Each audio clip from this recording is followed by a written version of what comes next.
ദേ വീണ്ടും ആ number. Call എടുത്തു നോക്ക്. ഇനി അറിയാവുന്ന ആരെങ്കിലും ആണെങ്കിലോ? ഹലോ, ആരാ? അമ്മേ, ഞാനാണ് സന്ദീപ്. അയ്യോ, സന്ദീപ. ഡാ, വേറെ ആരോ ആണെന്ന് വിചാരിച്ച അമ്മ ഫോൺ എടുക്കാതിരുന്നത്. മോൻ ഇത് എവിടെയാ? എടാ മോനെ, ഇത് ആരുടെ നമ്പറാ? ഞാനിപ്പോ കൊല്ലൂരാ അമ്മേ. അവൻ കൊല്ലൂരുണ്ടെന്ന്? മൂകാംബിക ദേവിയുടെ സന്നിധിയില്. ഇവിടെ വെച്ച് പരിചയപ്പെട്ട ഒരു സുഹൃത്തിന്റെ ഫോണിൽ നിന്നാണ് വിളിച്ചത്. ഇപ്പൊ സമാധാനായി മോനെ? എത്ര ദിവസമായി അമ്മ തീ തിന്ന് കഴിയുന്നു. എങ്ങോട്ട് പോവുകയാണെങ്കിലും ഒന്ന് പറഞ്ഞിട്ട് പൊക്കൂടായിരുന്നോ? അവിടെ നിന്ന് ഇറങ്ങുമ്പോ എങ്ങോട്ടാണ് പോകേണ്ടതെന്ന് ഒരു നിശ്ചയമില്ലായിരുന്നു. ഏതൊക്കെയോ ശക്തികൾ എന്നെ നയിച്ച് ഇവിടേക്ക് കൊണ്ടുവരികയായിരുന്നു. 2 ദിവസമായി ദേവി എന്നെ ഇവിടെ പിടിച്ചു നിർത്തിയിരിക്കുക. എന്റെ ദേവി. മോനെ, അവിടെ ദേവിയുടെ സന്നിധിയിൽ എന്റെ മോൻ എത്ര ദിവസം വേണമെങ്കിലും നിന്നോ. ഇടയ്ക്കൊന്ന് വിളിച്ചാ മതി. ഈ ദേവി സന്നിധിയിലെത്തിയപ്പോ എനിക്ക് ഒരുപാട് സമാധാനം കിട്ടിയിരിക്കുക. അവിടുന്ന് പുറപ്പെട്ട ആളല്ല ഞാൻ. ഒരു തീർത്ഥാടനത്തിന്റെ മൂഡിലാണ് ഞാൻ.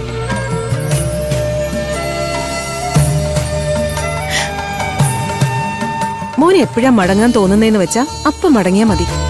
ശരിയല്ലേ?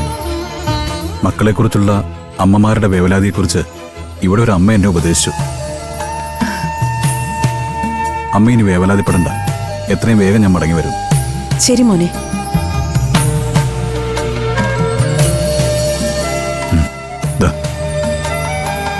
അപ്പോ വീട്ടിലാരോടും പറയാതാണോ അമ്പലത്തിലേക്ക് വരുന്നത്? അമ്പലത്തിലേക്ക് വന്നതല്ല സുഹൃത്തെ, എല്ലാം അവസാനിപ്പിക്കാനായിട്ട് വന്നതാ. പക്ഷേ ദേവി എല്ലാം മാറ്റിമറിച്ചു. അല്ല, ദേവിയല്ല, ഒരു പരിചയമില്ലാത്തൊരു പെൺകുട്ടി. അവളാണ് എന്നെ ജീവിതത്തിലേക്ക് വലിച്ചു കയറ്റിയത്. ശരി.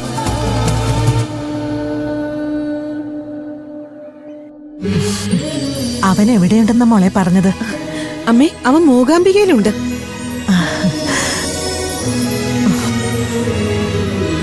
രണ്ട് 3 ദിവസത്തിനകം അവൻ തിരിച്ചു വരും. നമ്മളാരും ദൈവത്തിന് നിരക്കാത്ത ഒന്നും ചെയ്തിട്ടില്ലല്ലോ. അതുകൊണ്ട് ദോഷങ്ങളൊന്നും വന്നു ഭവിക്കില്ല. അമ്മേ, അവൻ വളരെ ഉത്സാഹത്തിലാ. ഇവിടുന്ന് പോകുമ്പോഴുള്ള രീതിയേ അല്ല. അന്നൊക്കെ ഒരു മനുഷ്യരോട് പോലും മിണ്ടിയിരുന്നില്ലല്ലോ. ഇന്നിപ്പോ നന്നായി സംസാരിക്കുന്നു. എല്ലാം ദേവിയുടെ അനുഗ്രഹമാ മോളെ. ആ ദേവി.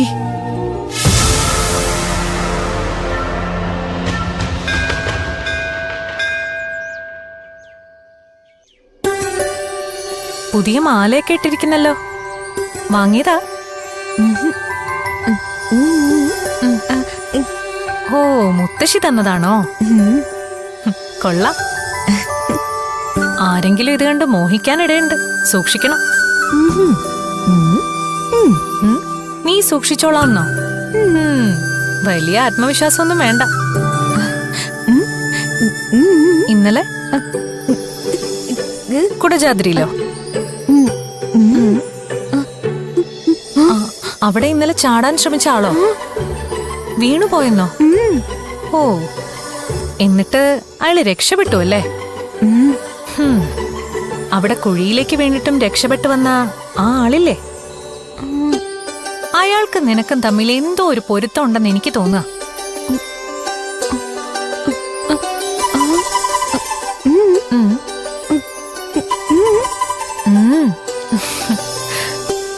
അവിടെ മരണത്തിന്റെ വായിന്ന് രക്ഷപ്പെട്ടത് നിന്റെ ജീവിതമാണോന്ന് പോലും എനിക്കിപ്പോ തോന്നുക. അവന്റെ മനസ്സ് നല്ലതാ. തനിക്ക് ഉപകാരം ചെയ്തവരെ മറക്കാത്തൊരു മനസ്സ്. അവൻ നിനക്ക് നല്ലത് കൊണ്ടുവരുന്ന എനിക്ക് തോന്നുന്നേ.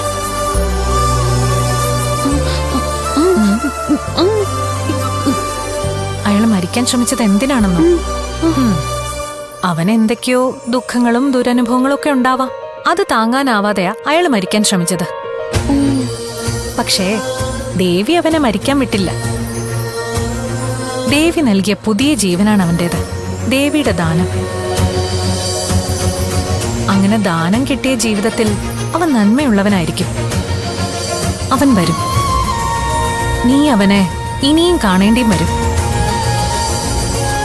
എന്റെ ഈ ദേവൂട്ടിക്ക് അവൻ ഒരുപാട് പ്രതീക്ഷകൾ തരും. ആ പ്രതീക്ഷകൾ വേണ്ട, തൽക്കാലം ഞാൻ കൂടുതൽ പറയുന്നില്ല. ഇല്ല.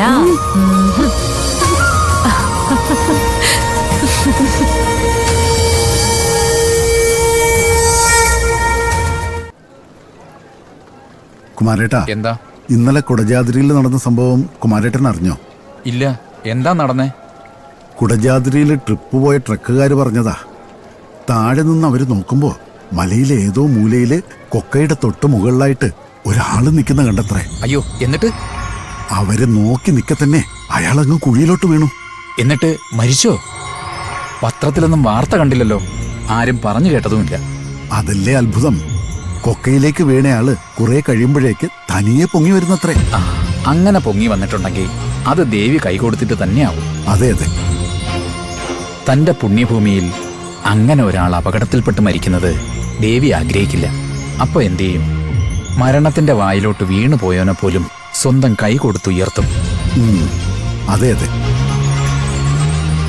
അല്ല സുരേന്ദ്ര, വീണ ആളാരാണെന്ന് അവരാരെങ്കിലും പറഞ്ഞോ? ഇല്ലില്ല, അവർക്ക് ആളെയൊന്നും മനസ്സിലായിട്ടില്ല. ചെറുപ്പക്കാർ വല്ലവരും ആയിരിക്കും. അവർക്കാണല്ലോ ഇപ്പൊ സാഹസം കൂടുതൽ. എന്തായാലും സർവശക്തയായി ദേവി ഇവിടെ ഉള്ളോണ്ട് ഇവരൊക്കെ രക്ഷപ്പെട്ടു പോകുന്നു. അതെ, എല്ലാം ദേവിയുടെ കാരുണ്യം. അമ്മേ.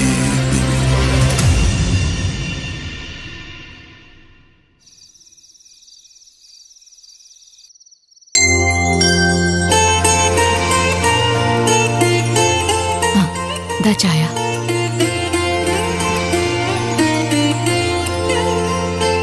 സുരേന്ദ്ര, ഇന്നലെ അവിടെ കുടജാദ്രിയിൽ എന്താ നടന്നത്?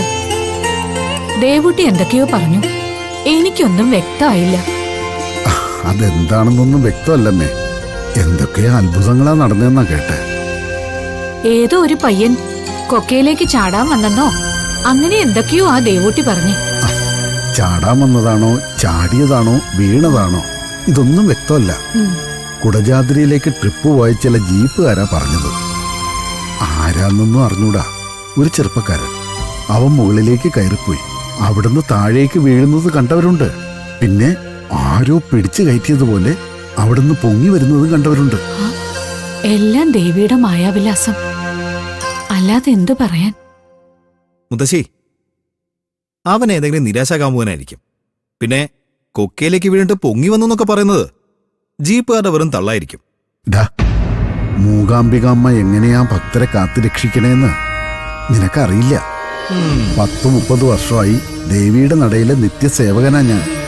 ഏതൊക്കെ തരത്തിലുള്ള ആൾക്കാര്, എവിടെയെല്ലാം നിന്ന് വരുന്ന ആൾക്കാര്, ഒരു വിധത്തിലല്ലെങ്കിൽ മറ്റൊരു വിധത്തില് അമ്മ അവരെല്ലാം കൈക്കൊണ്ടിട്ടുണ്ട്. അമ്മയുടെ കൈത്താങ്ങ് അവർക്ക് കിട്ടിയിട്ടുണ്ട്.